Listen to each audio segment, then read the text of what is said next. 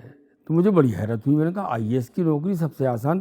میں تو سوچتا تھا کہ کسی قصبے میں یا کسی چھوٹے شہر میں داروغہ وغیرہ بن جاؤں تو ٹھیک ہے. ارے کہہ لے کیا بکواس کرتے ہو, تو آئی اے ایس کا امتحان دو, تمہاری اردو ٹھیک ٹھاک ہے, اچھی ہے, اور تم تھوڑا بہت اخبار وغیرہ ہی پڑھتے ہو. تو میں نے وہاں سے انسپریشن پایا ان کے پاس سے, اور اس کے بعد پھر میں نے تیاری شروع کر دی. انگریزی کی NCERT کی کتابیں لے آیا, ان کو میں نے اردو میں منتقل کر لیا, کچھ اردو میں تھیں, اور پریلم پاس کر لیا, پھر تحریری امتحان بھی پاس کر لیا, پھر مطلب سب ہو گیا, بس کیسے ہو گیا اللہ جانے. لیکن انٹرویو میں اردو یہ کتنا یہ کام آیا آپ؟ اردو انٹرویو میں کتنی کام آئی؟ اب ویسے انٹرویو تو وہ بیچ بیچ میں انگریزی ہندی سب بول لیتے تھے, تو اور تھوڑی بہت بول ہی لیتے تھے ہم لوگ انگریزی, لیکن اردو کتنی کام آئی؟ میرے خیال میں بہت کام آئی, کیونکہ مجھے اچھی طرح یاد ہے میں 3 دفعہ سلیکٹ ہوا. فائنلی میں 3 دفعہ بیٹھا آئی ایس میں. تو اپنا رینک اوپر کرنے کے لیے آدمی, تو دوسری دفعہ میں تو میں نے آئی پی ایس میں ٹاپ کیا تھا پورے ہندوستان میں. میرا رینک بہت اونچا تھا, تو آئی پی ایس کا میں ٹاپر تھا, لیکن میں گیا نہیں اس میں, میرے والد نے نہیں جانے دیا. حالانکہ میرے چھوٹے بھائی افضل میاں کو نہیں روک پائے وہ آئی پی ایس میں جانے میں, کیونکہ آئی پی ایس میں آنے کے بعد افضل نے اپنی کتابیں پھاڑ کے پھینک دی تھی کہ مجھے تو وہ نوکری مل گئی جو میں چاہتا تھا. لیکن جب انٹرویو کے لیے میں گیا تو سامنے ایک صاحب بیٹھے ہوئے تھے, تو انہوں نے کہا کہ کیا غالب کا کوئی شعر فوراً سنا سکتے ہو؟ تو میں نے وہی شعر سنایا جو میں نے ابتدا میں آپ کو سنایا تھا کہ کھلتا کسی پہ کیوں میرے دل کا معاملہ, شعروں کے انتخاب نے رسوا کیا مجھے. تو پھر کہنے لگے اچھا کیا فیض کا بھی سنا سکتے ہو؟ تو میں نے فیض کا بھی ایک شعر سنا دیا. تو وہ لوگ تو سمجھ رہے تھے کہ وہ کوئی بہت مشکل سوال کر رہے ہیں. ہمارے آپ کے لیے تو یہ مطلب ایک روزمرہ جیسی بات ہے کہ غالب کا میر کا یا فیض کا شعر سنا دیا. تو یہ ایک لحاظ سے تو کام آیا. اور پھر اچھا اس کے علاوہ یہ ہابیز میں لکھا ہوتا تھا کہ آپ کی کیا ہابی ہے, تو ہم نے لکھا تھا کہانی لکھنا. تو وہ ہماری کہانی میں اچھا کہانی ہماری ڈاٹ سے پچھلے 76 وغیرہ میں چھپ چکی تھی, اور انٹرویو دے رہے ہیں ہم 81 میں. تو مطلب یہ کہ کہانی کے بعد ہمیں یہ حق تھا کہ ہم لکھیں کہ ہم کہانی لکھ لیتے ہیں. اور انٹرویو بورڈ کے سامنے جب گیا کہ کہانی لکھ لیتے ہیں, تو ہماری کہانی بھی بات کرنے لگے. ہماری کہانی بھی بات کر رہے ہیں آپ, تو پھر تو آپ ہمارے پالے میں آ گئے. تو پھر ہم نے خوب اس پہ گفتگو کی اور بتایا کہ ہم نے کیسے سرمائی پرندوں کو مہاجرین کی علامت بنایا اور یہ کیا اور وہ کیا. تو بڑے خوش ہوئے وہ. بہت جو لوگ آج انڈین سول سروسز کی تیاری اردو میڈیم میں کرنا چاہتے ہیں, ان کے لیے آپ کا کیا مشورہ ہے؟ دیکھیے, اگر اردو میڈیم سے سول سروس کی تیاری کرنا چاہتے ہیں تو یہ تو ایک بات لامحالہ ہو گئی کہ وہ ایک سبجیکٹ, تو جو ایک ہی سبجیکٹ آدمی جو ہے لے سکتا ہے, 2 اور 4 نہیں لے سکتا. تو وہ ایک تو اردو ہو گیا سبجیکٹ یعنی تحریری امتحان کے لیے. لیکن اس سے پہلے جو مرحلہ ہوتا ہے پریلیمری کا, پریلم ایگزام جس کو کہتے ہیں, اس میں تو ڈھیروں سبجیکٹ ہوتے ہیں. سائنس بھی ہوتی ہے, ہسٹری بھی ہوتی ہے, پولیٹیکل سائنس بھی ہوتی ہے, اور سیاسیات اور جغرافیہ وغیرہ. تو میرا مشورہ تو یہ ہے کہ وہ NCERT کی وہ کتابیں لیں جو اردو میں چھپ چکی ہیں, اور ان کو بہت ایسے پڑھیں جیسے آدمی کورس کی کتابیں پڑھتا ہے. پہلے تو ان کو ناول کی طرح پڑھنا ہے تاکہ ایک پورا کنسیپٹ کلیئر ہو جائے. پھر ان کو ایسے پڑھیں نہیں بلکہ ان کو پھر اسٹڈی کریں باقاعدہ. اور پھر کچھ کتابوں کی مدد لیں جو بازار میں بھی آسانی سے اویلیبل ہیں, اور کوچنگ سینٹر بھی بتاتے ہیں. NCERT کی کتابوں کے ساتھ ان کو مددگار کتابوں کے طور پر لیں اور تیاری کریں. تو پریلم کے مرحلے کو تو نکالنا پڑے گا ان کو. پریلم کے بعد جو ہے اگر اردو میڈیم سے وہ بیٹھ رہے ہیں تو ایک اردو کا سبجیکٹ ان کا تیار ہوتا ہی ہے, کیونکہ ظاہر ہے اردو جانتے ہوں گے تبھی تو اردو لی انہوں نے. اور اس کا ایک سلیبس ہے جو بہرحال جو بڑا تو ہے, لیکن بہرحال کہیں نہ کہیں اس کی حدیں بھی ہیں, تو اس کو آسانی کے ساتھ تیار کیا جا سکتا ہے. لیکن جو دوسرے سبجیکٹس ہوتے ہیں جنرل اسٹڈیز کے تحت, ان تمام مضامین کو تیار کرنے کے لیے ان کو محنت کرنا پڑے گی اور تھوڑی زیادہ محنت کرنا پڑے گی. اس زیادہ محنت سے نہ گھبرائیں تو نتیجہ اچھا آئے گا.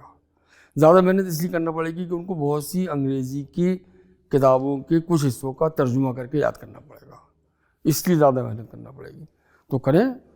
اپنی زبان میں لکھنے کا جو کانفیڈنس ہوتا ہے وہ انسان سے وہ سب کچھ لکھوا لیتا ہے جتنا اس کو سول سروس کے لیے لکھنا چاہیے.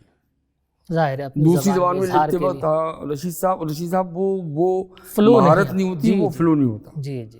اور اس کو یہ بھی اندازہ نہیں ہوتا کہ کہاں کتنا نہیں لکھنا ہے.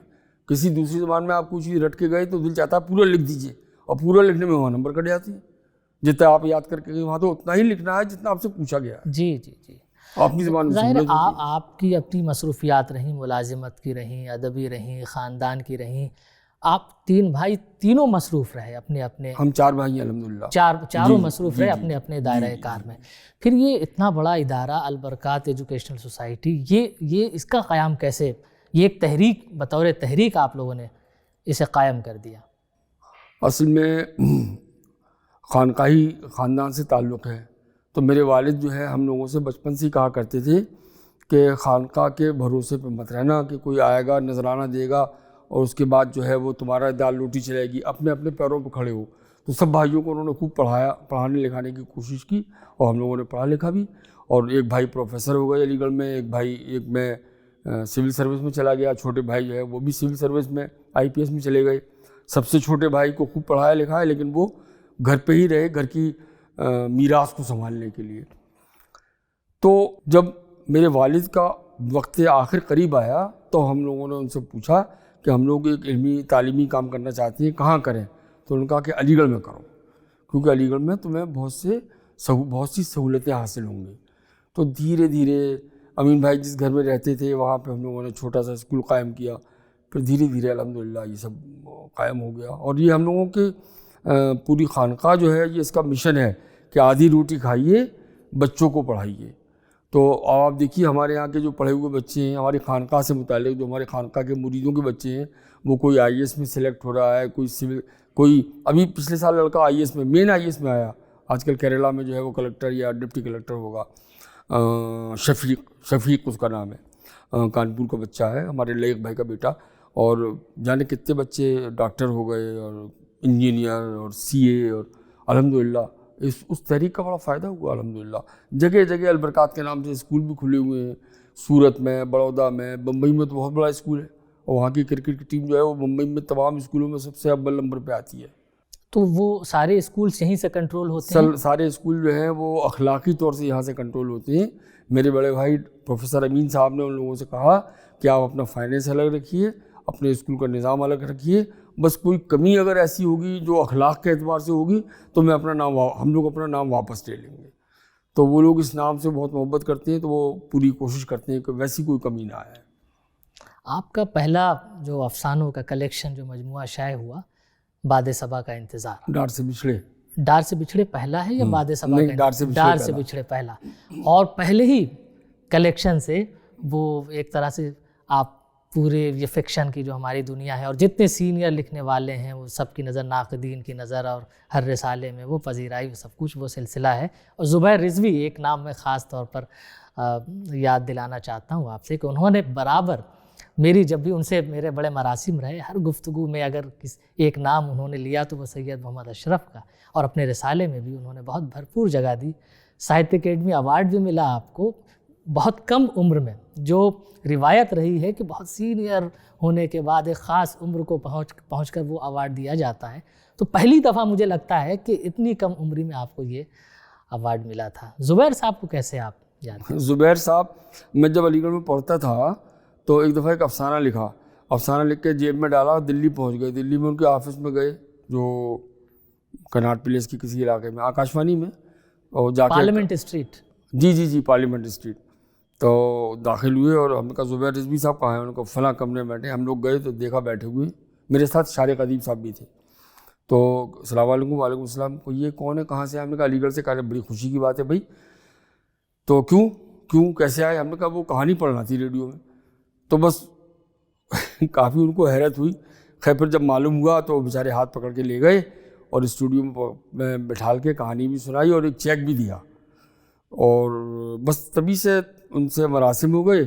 پھر کچھ انہوں نے کہانی پڑھی ہوں گی تو اس سے محبت کرنے لگے وہ. پھر ان کا رسالہ نکلا تو اس رسالے میں تو بہت تفصیل کے ساتھ چھاپتے تھے وہ، بلکہ جو ایک سروے کرایا اس میں ہماری کہانیوں کا اور ناول کا بہت خاص طور سے اس سروے میں کے رزلٹ کے حساب سے ذکر ہوا. تو ہمیں بھی ان سے بڑی انسیت تھی زبیر صاحب سے. ہم اور وہ اکثر جو ہے غیر ملک بھی جاتے تھے ساتھ ساتھ، کوئی مشاعرہ ہوتا تھا، کبھی ہم وہاں صدر ہوا تو وہ مہمان اعزازی ہوئے، اس ٹائپ کا. اچھا، مشاعروں کا آپ نے ذکر کیا تو مجھے بیحد حیرت ہوتی ہے کہ آپ کی شناخت تو ایز اے فکشن رائٹر ہم سب جانتے ہیں، ناولسٹ ہیں آپ، اسٹوری رائٹر ہیں، لیکن آپ نے بیحد اہم مشاعروں کی نظامت بھی کی ہے. تو یہ ظاہر ہے بالکل دو مختلف چیزیں ہیں، یہ کیسے؟ ہاں مختلف تو ہیں، لیکن ہم ایک تو کچھ خاندانی روایت بھی تھی مشاعرے کی. تو مشاعرہ جو ہمارے خاندان میں ہوتا ہے وہ اس وقت ہندوستان کا قدیم ترین مشاعرہ ہے. عرس نوری کا مشاعرہ 1906 سے ہو رہا ہے لگاتار. 1906 سے ہونے والا کوئی اور مشاعرہ مجھے نہیں یاد پڑتا کہ یہاں ہوگا. اب آپ لال قلعے کے مشاعرے کو کہہ دیں تو میں نہیں کہہ سکتا کیونکہ، لیکن اس میں تو بیچ میں بہت گیپ آئے ہیں اور تواتر میں بہت کمی آئی ہے. خیر بہرحال تو میں اس مشاعرے میں 13-14 سال کا تھا. تو تب میرے جو والد کے عزیز چچا ہوتے تھے انہوں نے ہاتھ پکڑا اور بٹھایا کہ تم اس کی نظامت کرنا شروع کر دو. تو میں نے لگ بھگ 12-13 برس اس کی نظامت کی اور اب تقریباً 25-26 سال سے اس کی صدارت کر رہا ہوں. تو ایک تو یہ خون میں ہی شامل تھا مشاعرہ اور شعر پڑھنا، اور میں سب کچھ شعر پڑھ پڑھ کے بلایا کرتا تھا. مجھے ایسا کچھ اللہ تعالیٰ نے کچھ عطا کیا تھا کہ میں جو بھی شاعر ہوتا تھا اس کے نام کا شعر بنا لیا کرتا تھا. وہ شعر کوئی فنی اعتبار سے تو بہت اونچا نہیں ہوتا تھا، لیکن فی البدی ہوتا تھا اور لوگوں کو مزہ آتا تھا. تو پھر بعد میں اس کے بعد پھر بمبئی، کلکتہ، دلی، جہاں پہ بھی رہا مشاعروں میں لوگ بلاتے تھے. نہرو سینٹر کے مشاعرے میں تو میں نے لگاتار 6-7 سال تک جو ہے وہ نظامت کی، اور بہت یادگار مشاعرے ہوئے میرے زمانے میں. مجروح صاحب، مجروح سلطان پوری، کیفی اعظمی، سردار جعفری، اختر الایمان، اور بعد ندا فاضلی، شہریار صاحب، یہ سب لوگ تو بہت تواتر کے ساتھ آتے تھے وہاں پہ. عبدالاحد ساز.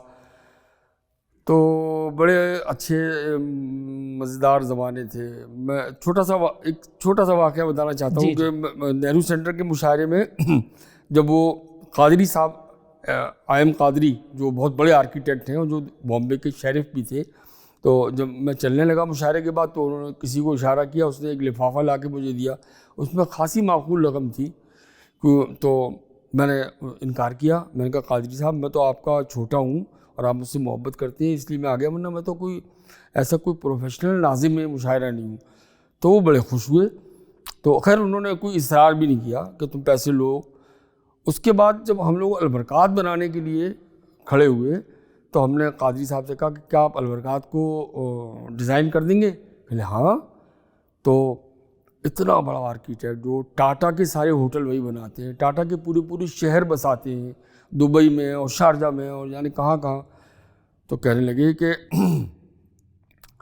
میں آؤں گا. تو وہ آئے، میں دلی لینے گیا، پھر یہاں آ کے زمین دیکھی، پھر کہنے لگے 2 مہینے کے اندر اس کی ڈیزائن بن پائے گی. ڈیزائن بن گئی، کام شروع ہو گیا. تو جب کام تقریباً اچھا خاصا 10-20% ہو گیا تو میں ان کے پاس پہنچا. میں نے کہا کہ سر وہ پروفیسر امین صاحب نے کہا ہے جو صدر ہیں ہماری سوسائٹی کے کہ آپ ہمیں اپنا بل دے دیے تاکہ ہم آپ کا پیمنٹ کر سکیں. کہنے لگے پیمنٹ تو میں لے لیتا، لیکن اگر آپ نے مشاعرے کا پیمنٹ لیا ہوتا تو میں آپ سے پیمنٹ نہیں لیتا. میں نے کہا نہیں، اس کا تو کوئی تعلق ہی نہیں، دونوں کا کوئی کمپیریزن نہیں، یہ تو لاکھوں کا معاملہ ہے. کہنے لگے میاں آپ یہ کام کر رہے ہیں تو یہ اپنے لیے تھوڑی کر رہے ہیں، یہ بھی قوم کے لیے کر رہے ہیں، تھوڑا ہمارا بھی حصہ ہو. 1 نیا پیسہ، بڑی بات، وہی صاحب 1 نیا پیسہ انہوں نے لیا. اللہ تعالیٰ ان کو لمبی عمر عطا فرمائے. 1 نیا پیسہ نہیں لیا انہوں نے. اور پھر ہمارے چیف گیسٹ بھی ہو کے آئے. سید حامد صاحب جس دفعہ اینول فنکشن میں آئے تھے اسی دفعہ وہ چیف گیسٹ ہو کے آئے تھے قادری صاحب. یہ باد صبا کا انتظار، وہ پورا مجموعہ اور وہ افسانہ، ظاہر افسانے کو پڑھنے کے بعد یہ اندازہ ہو جاتا ہے کہ یہ نام کیوں رکھا گیا ہے، اور بہت پوئٹک ظاہر وہ نام ہے. تو میں ذرا سا اسی انداز میں آپ سے یہ پوچھنا چاہتا ہوں کہ باد صبا کے انتظار کی مدت کچھ کم ہوئی ہے یا اس میں اضافہ ہوتا جا رہا ہے؟ باد صبا کے انتظار کی مدت، یہ آپ نے اچھی بات کہی، بڑی مزیدار، بہت لطف آیا ہے یہ بات سن کے. اور لیکن یہ اگر یہ بات مبہم رہے گی اگر میں وضاحت نہ کروں اپنے سننے والوں کے لیے کہ باد صبا کے انتظار کی مدت کے کم یا زیادہ ہونے سے مراد یہ ہے کہ اردو کی ترقی ہوئی کہ نہیں ہوئی، اردو لوگوں کے دلوں میں اور زیادہ رائج ہوئی کہ نہیں ہوئی. تو باد صبا کے انتظار کا جو پورا تھیم تھا وہ اردو ہی کی زندگی پہ تھا. تو میں یہ سمجھتا ہوں کہ جس زمانے میں علی گڑھ میں پڑھتا تھا اس کے بعد تقریباً 20 22 25 برس جو تھے وہ اردو پہ بہت زیادہ سخت تھے. اس زمانے میں ہم کو لگتا تھا کہ یار اردو کا رسم خط جاننے والے لوگ جو ہیں وہ ختم ہوئے چلے جا رہے ہیں. 20 25 30 سال کے لڑکے جو ہیں وہ اردو نہیں جانتے. لیکن ابھی کچھ عرصے سے ایسا لگ رہا ہے 5-10 سال سے کہ اردو سے دلچسپی لوگوں کی بڑھی ہے. اب یہ اردو سے دلچسپی بڑھنا ایک الگ چیز ہے، اور اردو کے رسم خط کا ترقی پانا اور اردو زبان کا مضبوط ہونا یہ دونوں چیزیں الگ ہیں. اور آپ بھی مجھ سے بہتر طریقے سے جانتے ہیں کہ یہ دونوں چیزیں الگ الگ ہیں. لیکن جب اردو سے دلچسپی بڑھے گی تو مجھے یقین کامل ہے کہ پھر اردو رسم خط سے بھی دلچسپی بڑھے گی، اور رسم خط کے علاوہ خود اردو زبان سے بھی انسان کا رابطہ جو ہے وہ زیادہ استوار ہوگا. سید محمد اشرف کے افسانوں میں جانور انسان کی خصلتوں کے ساتھ، ظاہر ہے اس کے مقاصد ہیں وہ صاف طور پر محسوس ہوتے ہیں وہ افسانے پڑھنے کے بعد. تو میں یہ جاننا چاہتا ہوں کہ جانوروں سے اس قدر لگاؤ آپ کے یہاں بار بار یہ کیوں آتے ہیں؟ جانوروں سے میری بہت قربت رہی ہے بچپن سے لے کر. میں جہاں پیدا ہوا اور جہاں پلا بڑھا، جو میرا وطن معلوف ہے ماہرہ شریف، وہاں گھر سے آپ 25 گز آگے نکلیے تو جنگل شروع ہو جاتا ہے. تو جنگل جاتے تھے ہم لوگ، جانوروں کو دیکھتے تھے، بہت بچپن سے جانوروں کا مشاہدہ کیا. خیر الحمدللہ میں تو افریقہ تک جا کے جانوروں کو دیکھ کے آیا. وہاں کے جانور، مجھے بہت شوق تھا کہ میں ببر شیر کو دیکھوں، تو میں افریقہ بھی گیا دیکھنے کے لیے.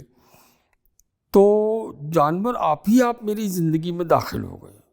اور پھر کبھی کبھی مجھے ایسا بھی محسوس ہوتا تھا انسانوں کو دیکھ کر کہ اس انسان میں مجھے فلاں جانور نظر آ رہا ہے.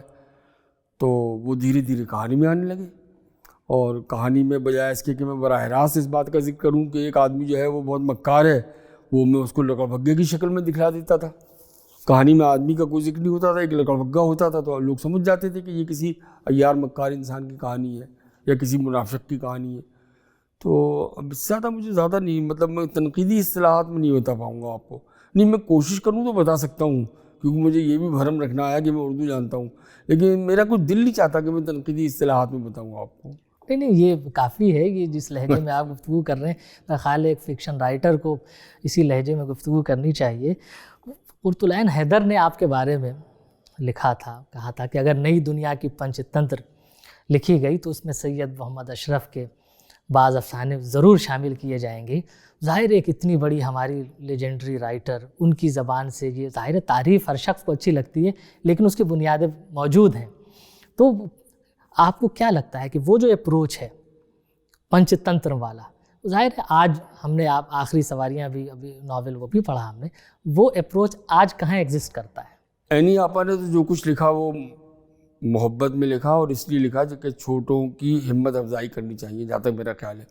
پنچ تنتر کی کہانیوں سے میری کہانیوں کا، ہماری کہانیوں کا موازنہ یا مقابلہ کرنا جو ہے میرے ساتھ تھوڑی ناانصافی ہوگی. کیونکہ پنچ تنتر کی کہانیوں میں تو جانور بولتے ہیں، باتیں کرتے ہیں، کھانا کھاتے ہیں، ایک دوسرے کی خیریت پوچھتے ہیں. میری کہانی یا ابو الفضل صدیقی یا رفیق حسین، ان کی کہانیوں میں جانوروں کو جیسا استعمال ہوا ہے، ہماری کہانیوں میں ویسا استعمال نہیں ہوتا.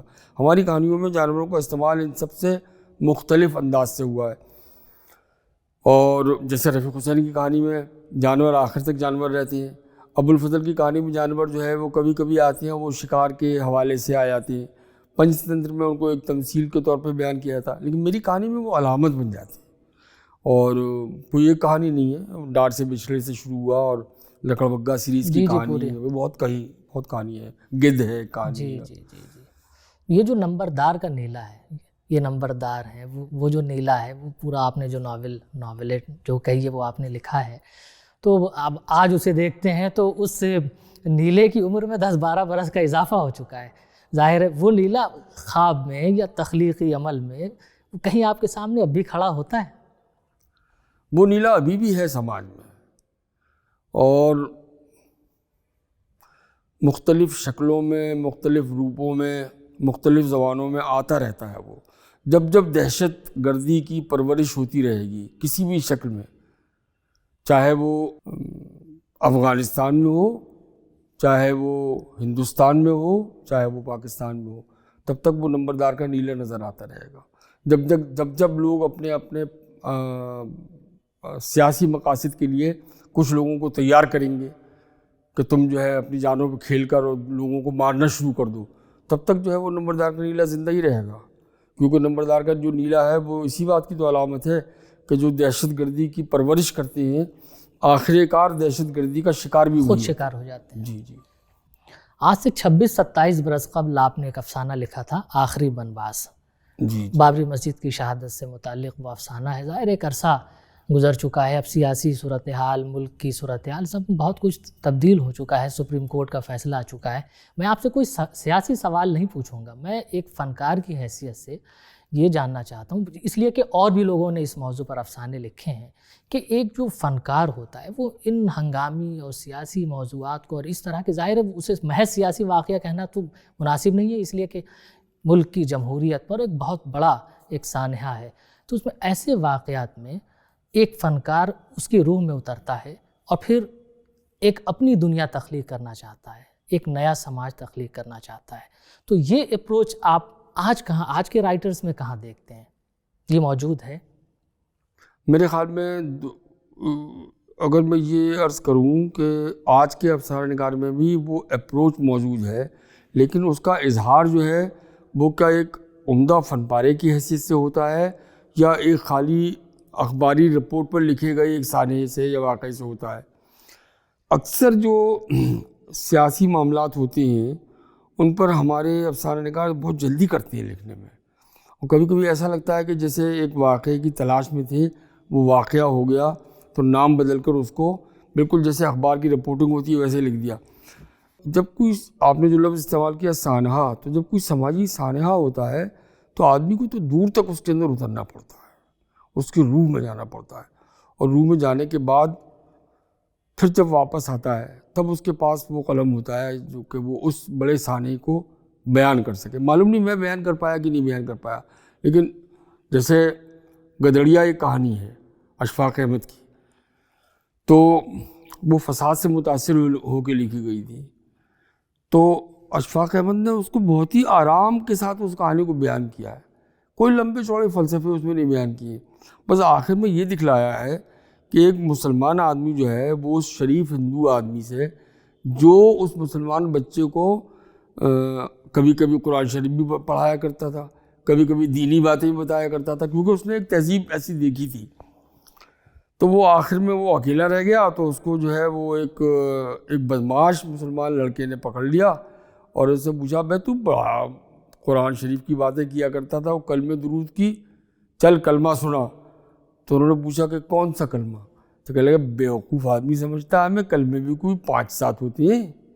تو انہیں بیچارے خود کو نہیں معلوم تھا اسے کلمے کتنے ہوتے ہیں. تو وہ جو یہ روح میں اترنا ہوتا ہے کہانی کی، اور جو اشفاق احمد نے کیا تھا. تو ایسی کہانی اگر لکھی جائے سماجی سانحات پہ تب وہ زندہ رہتی ہے، ورنہ کہانی اخبار کے اداریے کی طرح دوسرے دن ختم ہو جاتی ہے. ظاہر ہے آپ کا ناول آخری سواریاں، ظاہر ہے یہ میرا خیال ہے ادھر کچھ برسوں میں ادھر شائع ہوا وہ ناول، اور اس ناول پر ایک کتاب بھی شائع ہو چکی ہے اس کی تعبیر اور اس کی تفہیم کے حوالے سے. آخری سواریاں میں وہ جو سواریاں گزر رہی ہیں، جو آخری سواریاں ہیں، تو ہر سواری کے ساتھ کچھ علامتیں بھی رخصت ہو رہی ہیں، تہذیب کی کچھ علامتیں، کچھ نقوش رخصت ہو رہے ہیں. تو ایک حزن کی ایک فضا بھی پیدا ہو رہی ہے وہاں، اور تکلیف بھی ہوتی ہے کہ ایک تہذیب کا چراغ مدھم ہو رہا ہے، گل ہو رہا ہے، لیکن وہ جو چراغ گل ہو رہا ہے، اس لیے کہ ایک تہذیب بنتی ہے، ایک ختم ہوتی ہے، ایک آتی ہے، ایک جاتی ہے، یہ تو اصول ہے اس دنیا کا، پوری دنیا میں ہوتا رہا ہے. تو اس حزنیہ سانحے میں کیا سید محمد اشرف کو کوئی چراغ امید کی، کوئی لو کوئی جلتی ہوئی نظر آتی ہے؟ یہ آپ نے بہت اچھا سوال پوچھا. اچھا اس لیے بھی کہ اس کا جواب مجھے معلوم ہے. جواب اس لیے معلوم ہے کہ کہانی کے آخر میں جب وہ دونوں شوہر اور بیوی بیٹھے ہوتے ہیں، وہ سرد رات کوہرے بھری ہوتی ہے اور بالکل آخری پیراگراف ہے ناول کا، تو وہ یہ کہ ایک دوسرے سے وہ شوہر اپنی بیوی سے پوچھتا ہے کہ یہ جو ابھی سواریاں گئیں اس موڑ سے نکل کر، بیوی پوچھتی ہے کہ آپ اتنے اداس کیوں رہتے ہیں؟ تو وہ کہتا ہے کہ یہ ساری سواریاں جا رہی ہیں، یہ سب لے کر جا رہی ہیں، جو میری تہذیب کی علامتی تھی ان کو لے کے جا رہے ہیں. یا تو کچھ چھینا جا رہا ہے یا کچھ ہم کسی چیز سے محروم کیے جا رہے ہیں. تو لیکن میں ابھی اس موڑ پر بیٹھوں گا یہ دیکھنے کے لیے کہ یہ سواریاں کسی دوسرے موڑ سے واپس آتی ہیں کہ نہیں آتی ہیں. تو کہیں نہ کہیں تو کوئی نہ کوئی امید ہوگی، تبھی وہ سواریاں ہو سکتا ہے واپس نہ آئیں، ان سے بہتر سواریاں آ جائیں. لیکن وہ انسانی قدروں کی عزت کرنے والی سواریاں تو ہوں. تو وہ اس امید میں بیٹھا ہوا ہے اس سرد رات میں، تنہا رات میں، اندھیری رات میں. گنگا جمنی تہذیب جو ہماری ہے، یہ مشترکہ تہذیب، یہ کمپوزٹ کلچر، یہ آپ کو بہت فیسینیٹ کرتی ہے. یہ آپ کے افسانوں میں بھی وہ نظر آتا ہے اور ناول میں بھی نظر آتا ہے. یہ ظاہر ہے یہ یوں ہی تو نہیں ہو سکتا. اس کی جڑیں تو میرے لاشعور میں ہیں، اور میرا لاشعور جو ہے وہ میرے بچپن اور لڑکپن سے متاثر ہے. خود علی گڑھ میں، خود ماہریڑے میں جہاں میں پیدا ہوا، صوفی خاندان ہے. تو صوفی خاندانوں میں تو ویسے بھی گنگا جمنی تہذیب کا رواج زیادہ ہوتا ہے. پھر جو اسکولنگ ہوئی وہاں پر، اس کے بعد جو وہاں کا 9واں 10واں کیا ہم نے، کلاس پاس کیا اور ہندو اساتذہ سے پڑھا، مسلمان اساتذہ سے پڑھا، پھر علی گڑھ آئے. علی گڑھ میں ایک بہت ہی مخلوط قسم کی تہذیب دیکھی. تو ان تمام چیزوں نے جو ہے ذہن پر کل ملا کر یہ اثر ڈالا کہ ہم لوگوں کو گنگا جمنی تہذیب ہی راس آتی ہے. ہم کسی ایسی تہذیب کے فرد نہیں ہو سکتے جو دوسرے انسان سے نفرت کرنا سکھائے. اگر وہ نفرت کرنا سکھانے والی کوئی تہذیب ہے تو اس سے ہمارا کوئی تعلق نہیں ہے. یہ میر امن قصہ سنو اور مردار خور، یہ دونوں زیر طبع ہیں یا زیر تخلیق ہیں؟ اصل میں نہ تو زیر طبع ہے نہ زیر تخلیق ہے. یہ لکھے ہوئے رکھے ہوئے، کسی میں 15 صفحے کی کمی ہے، کسی میں 20 صفحے کی کمی ہے. کوئی فراغت ایسی نہیں مل پاتی کہ میں ڈھنگ سے سوچ کے بیٹھ کے ان کے خاتمے والے سواد لکھ پاؤں. بس اتنا ہے. اور ویسے وہ دونوں ناول جو ہیں وہ اسی شکل میں مختلف رسالوں میں شائع ہو چکے ہیں، الگ الگ. کبھی اس کی یہ قسط شائع ہو گئی، کبھی اس کی وہ قسط شائع ہو گئی، لیکن ابھی مکمل طور سے وہ ایک ناول کی شکل میں نہیں شائع ہوئے. اور یہ میری کوتاہی ہے، ورنہ کوئی آدمی جو ہے جو کتنے ہی مصروف کیوں نہ ہو، وہ ایسے 30 40 سال تک تھوڑی ناولوں کو پال میں لگا کے رکھتا ہے. آج ہم نے طارق شتاری صاحب سے یہ وعدہ لے لیا اسی شو میں کہ 6 مہینے میں وہ ناول اپنا مکمل کریں گے اور اسے شائع کریں گے. اللہ کرے اس دفعہ ان کا وعدہ سچا ہو. تو ایک وعدہ ہم آپ سے بھی لینا چاہتے ہیں. جی. آپ نے اکثر غور کیا ہوگا، اور آپ کو پڑھتے ہوئے میں اور میرا عہد ایک آپ کا لیکچر تھا، وہ بھی میں نے پڑھا بہت غور سے. تو ایک مسئلہ جس پر آپ ہمیشہ غور کرتے رہے ہیں، اور قاضی عبدالستار سے بھی آپ نے گفتگو کی تھی. یہ سوال میں اس لیے کر رہا ہوں کہ اب اس کو بھی ایک عرصہ ہو گیا ہے. یہ محبت کی کہانیاں، ہمارے یہاں محبت کی کہانیاں کہاں چلی گئیں، کیوں نہیں لکھی جا رہی ہیں؟ اس کے جواب تو مجھے بھی ٹھیک سے نہیں معلوم کہ محبت کی کہانیاں کیوں نہیں لکھی جا رہی ہیں. لیکن مجھے یہ معلوم ہے کہ محبت کی کہانیاں لکھی نہیں جا رہی ہیں اس انداز کی جیسی محبت کی کہانیاں لکھی جاتی تھیں. تو ایک تو غالباً اس کی وجہ یہ ہوگی کہ محبت کے اندر جو ایک اور چیز شامل ہوتی ہے جس کا تعلق جو ہے وہ انسانی بدن سے ہوتا ہے، وہ چیزیں بہت عام ہو گئی ہیں اب میڈیا کی وجہ سے، اور میڈیا کی اس بےہودگی کی وجہ سے. اور ہر آدمی کے ہاتھ میں ایک لیپ ٹاپ یا ہر آدمی کے ہاتھ میں ایک موبائل لگا ہوا ہے، اور وہ بالکل آزاد ہے کہ جو بٹن دبائے جو چاہے دیکھ لے. تو ایک وہ جو اندرونی اس کے اندر اسرار ہوتا تھا وہ کچھ کم دھندلا ہو گیا. اس لیے غالباً محبت بھی میرے خیال میں محبت بھی کچھ کم ہو گئی ہے اس زمانے میں. محبت کی کہانیاں تو کم ہو ہی گئی ہیں، لیکن محبت بھی تو کچھ کم ہوئی ہے اس زمانے میں. مطلب جیسے ہمارے بچپن اور لڑکپن میں لوگ محبت کیا کرتے تھے اور ان کے قصے مشہور ہو جایا کرتے تھے کہ کتنی محبت کرتا فلاں لڑکا کسی لڑکی سے یا کوئی لڑکی کسی لڑکے سے. اب تو وہ قصے بھی نہیں سننے کو ملتے. اب تو بڑا ایسا لگتا ہے جیسے 6 مہینے کا ساتھ رہا, ڈیٹنگ ہوئی, اس کے بعد جو ہے وہ رابطہ ختم. باقاعدہ گفتگو کر کے رابطہ ختم کرتے, بھئی آج سے ہمارا آپ کا تعلق نہیں رہا, اب ہم کسی اور کو دیکھتے ہیں, آپ کسی اور کو دیکھیے گا. تو جب عالم ایسا ہو تو اس میں کیا کوئی محبت کرے گا اور کیا کوئی محبت کی کہانی لکھے گا؟ بقول شخص کیا ننگی نہائے گی اور کیا نچوڑے گی. ظاہر ہے سماج کا ڈھانچہ بدل رہا ہے اور محبت کی کہانیاں ضرور لکھی جانی چاہیے اور ہم پر امید ہیں. اشرف صاحب, بیحد عمدہ گفتگو آپ نے فرمائی, اور طبیعت تو یہ چاہتی ہے کہ یہ سلسلہ رواں رہے, لیکن ہمارے کچھ حدود ہیں اور اس وقت اجازت نہیں دیتا کہ ہم مزید اس سلسلے کو آگے بڑھائیں. لیکن بیحد عمدہ, بیحد دلچسپ گفتگو. آپ نے نہ صرف اپنی زندگی کے بعض گوشوں پر روشنی ڈالی بلکہ آپ کے فن پر بھی. عموماً فنکار کتراتے ہیں اپنے افسانوں پر گفتگو کرتے ہوئے, اپنے فکشن پر گفتگو کرتے ہوئے, لیکن آپ نے بہت کھل کر اپنی کہانیوں پر گفتگو کی, اپنے ناول کے کرداروں پر گفتگو کی, فضا پر گفتگو کی. تو یہ ہمارے دیکھنے والے جو ہیں, ناظرین جو ہیں, وہ ان سے بہت لطف اندوز ہوں گے, بہت فائدہ اٹھائیں گے. ہم ریختہ کی جانب سے ریختہ شخصیت سیریز میں آپ کا ہم نے خیر مقدم کیا تھا, اور اب آپ کے ہم بہت شکر گزار ہیں. آپ کا بہت شکریہ کہ آپ تشریف لائے اور اتنی زحمت کی.